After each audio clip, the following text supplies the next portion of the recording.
What is up, Packers fans, and welcome back to the Daily Draft, brought to you by Badger State Brewing in lovely Green Bay, Wisconsin.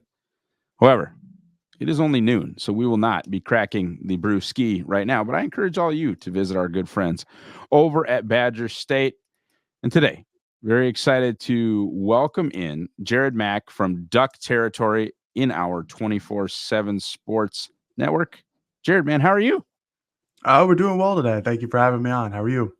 I'm doing all right. Obviously, I'm here to discuss Packers' fourth round pick. Frankly, one that they traded up for, and that is Evan Williams. Now, um, in today's day and age, we don't get to do it a ton, but a lot of times you'll cover high school recruiting, right? You meet a kid or develop at least a professional relationship with a kid when they're 17, 18 years old. Maybe you're talking to high school parents, maybe you're talking to the coach, whatever. Not the case here. So you have not known Evan that long, but did you cover kind of his transfer? Did you know how actively the Ducks were, kind of in the portal looking after him? What was sort of the impetus behind him leaving Fresno State and coming into Oregon? Yeah, well, Evan was. I covered his portal. I covered everything that about him coming to Oregon, and it all started actually like 2 years prior when his older brother Bennett Williams came to Oregon. Bennett Williams came to Oregon in 2021, and was pretty darn good for Oregon before suffering a season-ending injury in the 21 season. I believe on like a walkthrough against before they played Stanford and ultimately lost that game. But Bennett Williams played 2 seasons at Oregon, and Evan was really cooking at Fresno State. He was an All Mountain West first teamer in 2022. 2021. 2022, he had an ankle injury, which limited him to 10 games, but he was still really productive. And then he hit the portal. And, he was, obviously the younger brother of Bennett. And so Oregon, went after him hard. They needed safeties. They had guys move on to the league. They had guys graduate like Bennett did and other guys. But Evan was somebody who was really high on their radar. They knew they came from an outstanding family. And, I can't say enough good things about interviewing Evan. Really stand up individual, always gives a lot of time to the media, is always very thoughtful in his responses and really cares about the game. But yeah, Oregon was really hard on him, and not like in a bad way, but hard on getting him, trying to land his talents from the transfer portal. I can't remember what 24/7 had him as a transfer portal ranking, but it wasn't that high because he was a Fresno State guy. Um, but he played at the Power Five level and was really good for Oregon. There were some times where he maybe was messed up here or there, but he was a really strong safety in the back end for the Ducks defense. What do you think they saw in Evan during his time at Fresno State, other than obviously the brother relationship? But what do you think they Mhm. saw during those seasons where they're like, okay, we're and obviously I think that Washington game goes differently. I think Oregon, almost winning in Seattle, like I don't know if they would have beat Michigan, but they were trying to win a national championship last year. Yeah. There's no question about that. You bring in a fifth year guy like Evan Williams, that's a national championship type of move, right? And so, what do you think they saw in Evan that thought like, okay, this guy can play 1,000 snaps for us and Mhm. potentially help us win a title? Yeah, so in Dan Lanning's first year, the head coach, and then Tosh Lupoy, the defense coordinator, 2022 was his first year as well. They implemented a new defense in a 4-2-5 formation, and they needed like a strong safety who can come down and hit and play the run game. And in 2022, they didn't really have that. Their pass secondary was one of the worst in the Pac-12, despite having Christian Gonzalez, a future first-round pick, on their secondary. Some of that was due to the lack of a pass rush, but still.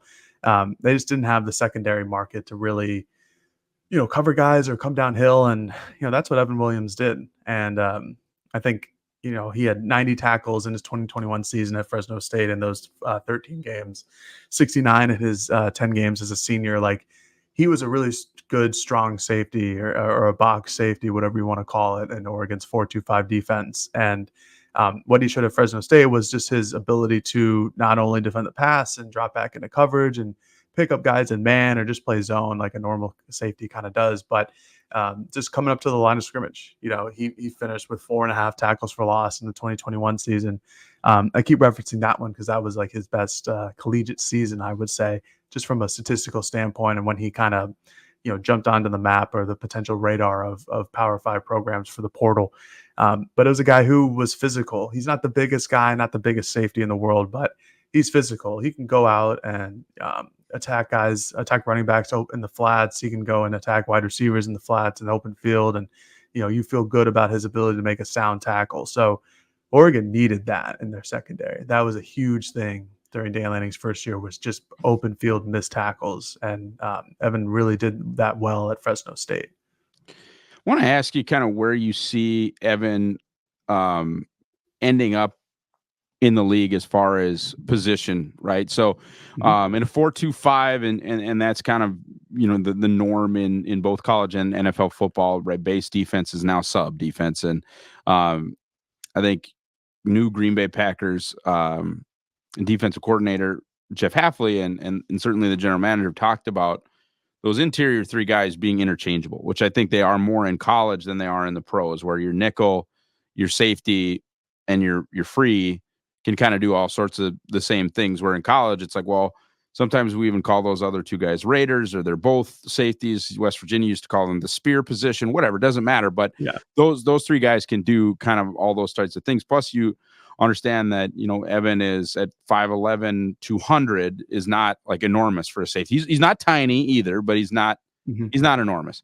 Where do you think he kind of fits in at the NFL level as far as where he could play? Because as you mentioned, like there are plenty of reps where he's not playing that single high, and he is basically acting as a nickel corner, but he tackles like a real box safety. Yeah, that's the thing with him. I don't have the snap counts, but Pro Football Focus has the snap counts, and there's a lot of them that have him at either box or have him at that star safety that Oregon calls it, or that nickel safety, whatever you want to call it. I think of him as more of a strong safety, a real box safety. Just like you mentioned, he's not the biggest dude, but he's not small either. He hits hard. He's not the best at turning his hips and getting into coverage like a free safety would, or somebody in the back end who can make up ground. I think that was probably his biggest flaw last year, and it kind of came into fruition when Oregon played Washington those two times, and Michael Penix at points would pick on him. But still, I think he's capable of dropping back into pass coverage. I just think that his skill set, his strengths compared to his weaknesses, put him best at like a strong safety, someone who can, come play in the box and isn't afraid to go and, try to hit a guy or take on a screen from a pulling offensive lineman. Like, I think that was his best trade at Oregon. And I think that could be his best trade at the next level, just because of his size and his willingness and his football IQ. So I was not super high on Evan. I didn't, and I think part of that has to do, frankly, with the age. I don't care so much that he started at Fresno State. Like that doesn't really bother me. But you look at like the consensus big board here that I'm looking at, 197. That's about the 6th round, right? At the same time, and I was not even that high on him, and I kind of saw like a special teamer, maybe a box safety, but he's a little small to be a box safety, and he doesn't quite move like I would want a nickel corner to move. Like I had all these, and I can see what they see. I've gone back to the tape, and I can kind of see what they see, but I guess, do you feel like I was wrong? Do you feel like the consensus board was wrong on him, or again, do you feel like maybe he could have been a 5th round, 6th round pick? Because Jim Nagy, who runs the Senior Bowl, said there are a bunch of teams, and who knows if this is true, but there are a bunch of teams looking at Evan in round 4, and the Packers probably did need to move up to get him. Why would that be the case when the rest of the draft universe was not there? Yeah, I don't think you were wrong. I was surprised to see him go in the 4th round. Okay. I figured Evan would be drafted, but there's just, the NFL has their likes and dislikes. And he was old. He's a safety, which not a lot of people put a lot of value into, which for better or worse, whatever the reason is. But, I kind of tend to agree. Like, it's a safety, like we can convert a cornerback or something like that. But I thought he would be drafted. I thought he'd be a late round pick, probably like a 5 through 7 range. To see him in the 4th ahead of some other guys that Oregon, like, eventually got drafted from Oregon, it was surprising to me. And that's not to knock Evan at all. I think he's an upstanding individual, and his football IQ is off the charts. And I think he's a good player and could be a good special teamers or a backup safety for the Packers in the future. But yeah, no, I was surprised by it. I just didn't think that his positional value was that high, and I thought his age was going to kind of hurt him. And I thought with the NFL moving into like how college football has been the last couple of years, like a more pass happy oriented offensive system, like that his services as more of like a downhill run stopper weren't going to be as valuable as somebody who could, turn their hips and go and drop into coverage and take on a guy at once. So, I don't think you were wrong. I think we had the same kind of mindset where he would probably be drafted, but the fourth round was and trading up to get him, and whether Nagy's story is true, who knows? I didn't hear anything like that, but um, I'm happy for him. Good kid, so like I'm glad he was drafted that high. But yeah, I was surprised. Fair enough.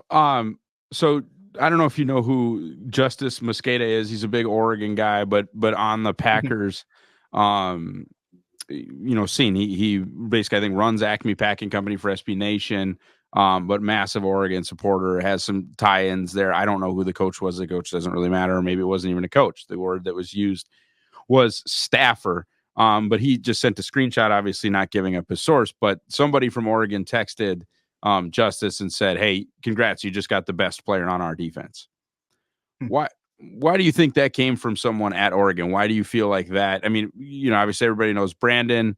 Dorless was a big time player, and there are other talented players on that Oregon defense that maybe aren't necessarily 2024 draft prospects. There's younger guys that are super exciting. So why do you think someone from Oregon would say that? Not that they're necessarily right, but why would someone say that? Yeah, I think it kind of goes into what I've been saying. Like Evan is an awesome dude and really respectful and has a tremendous football IQ. And he was an early enrollee after jumping into the portal and eventually committing to Oregon. And he just dedicated himself to learning the playbook. He dedicated himself to learning the guys who were already there in the safety room. He's just an incredibly hardworking guy, and that's something that I'm sure a lot of NFL teams loved as well. There's somebody who's just going to go out there and try to be his best on the football field at all times and isn't going to get any trouble or anything like that off the field. And, it's just going to give it 100% at all times. For Evan, though, as like an actual football player, just, hard nosed, he was going to come down and he was going to do the dirty work. And I think a lot of teams are going to value that as well. And I know Oregon did for a fact that, from that safety position, I think he changed the pass defense overall. And just, Oregon was second or third in the Pac-12 for pass defense, second and third in the Pac-12 for rush defense. I think Evan and that evolution of the strong safety spot was in part because just of how hard he played and his physicality and his ability to play in the pass game as well. I don't know if he would be the best player on the defense. Then again, I'm no Oregon staffer. I just cover the team and have my own opinions. But I know that he was beloved by that Oregon team last season and the coaching staff and everybody who was around him. So I kind of want to ask it. Green Bay has been so heavy on Georgia defenders. You talk about Quay Walker. They just took Javon Bullard. They haven't taken Eric Stokes in the past, haven't taken Devontae Wyatt. A lot of guys that obviously spent some time with Dan Lanning. Do you think that had anything to do with the Evan Williams stuff? Do you think that there's something that with that style where they kind of believe in what Dan does and have interest in sort of, his defensive players? I wouldn't be surprised. Like I think it's a good idea to draft all the Georgia defenders from the last couple of seasons. And Oregon is certainly trying their hardest to build a Georgia-like defense, whether it be, Oregon had 6 or 8 defensive line prospects like commit to them a season ago. Like they're trying to build inside the trenches and out. And it wouldn't surprise me at all if a front office said, Dan Lanning and the guys he's got down there, and assistant coaches like Chris Hampton, a former defensive coordinator at Tulane, like a guy who's up and coming. Like it wouldn't surprise me if a front office said, yeah, no, we like what they're teaching down there because that's what the defense is going to need to be at the next level. And I certainly thought that Evan Williams improved during his time here and got leaner and got faster and stronger and understood the game a little bit better. And because the defense that Oregon runs is really complicated. It's more like an NFL defense than any other team in the Pac-12, just from the stunts and the names are forgetting right now. But it's an NFL defense in terms of their blitzes and their packages and their schemes. And I think it would be easier for a guy who comes from college from an NFL style defense to jump into an NFL defense and learn that right away. So I wouldn't be surprised if a front office said, "Hey, that Dan Lanning guy knows how to coach defense, so I'll take a guy from his defense." But um, it would make sense. But I think that's something I would do. Like I said to start, I would try to take all the Georgia defenders as well. Yeah, I think that makes plenty of sense. And you've answered some of this, and this is just kind of how we'll wrap things up here. You've answered basically half this question, and just kind of how we're wrapping these prospect deals up, and what can Packers fans expect as a person from Evan, and what can they expect as a football player? Yeah, like I said, Evan is awesome. He was always one of my favorite interviews on the team. He was really respectful towards the media, and I know some people aren't going to care about that, but I care about that as a member of the media. And he was really thoughtful in his answers and understood the game well, and was, no matter what situation it was where maybe he messed up and allowed the game-winning touchdown, or he had the best day of anybody in the defense, he was always going to go up to the podium and talk about his team, and never really him. He was always going, if he made the mistake, he would own up to it and say that he needs to get better. If he didn't make a mistake, he would still say that he made mistakes and he needs to get better. And I thought that was a good idea of what type of person he was, and what he'll bring to the Packers organization. And as a player, he's hard-nosed. He'll give it 100% all the time. He's never going to be the greatest athlete on the field, but he's going to impact games if he plays at the strong safety position. He played special teams his entire career. He played special teams at Oregon, even though he was the starting strong safety. He was just a give it all type of mentality and a type of guy. So I think the Packers got a good one. A little surprising he went in the fourth, but I still think he got a good one just because of his mentality. I just think he's a real dog and is just going to go out there and try his hardest and play his best. All right. Thanks for your time, Jared. If people are interested in more Oregon football stuff, where can they find your work? Yeah, you can find me on duckterritory.com, or you can find me on X, I guess Twitter, whatever you want to call it. My handle is at Jared_Mack7. Yeah, give me a follow. All right. Thanks, Jared.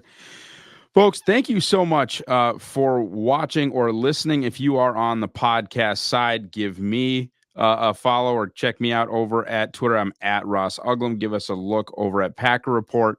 Do everything you're supposed to do here on the Pack-A-Day podcast YouTube feed. Like, subscribe, click the bell to get the notifications so that you can get every ounce of Packers content that you require on a daily basis. Have a great rest of your day, folks, and go Pack Go.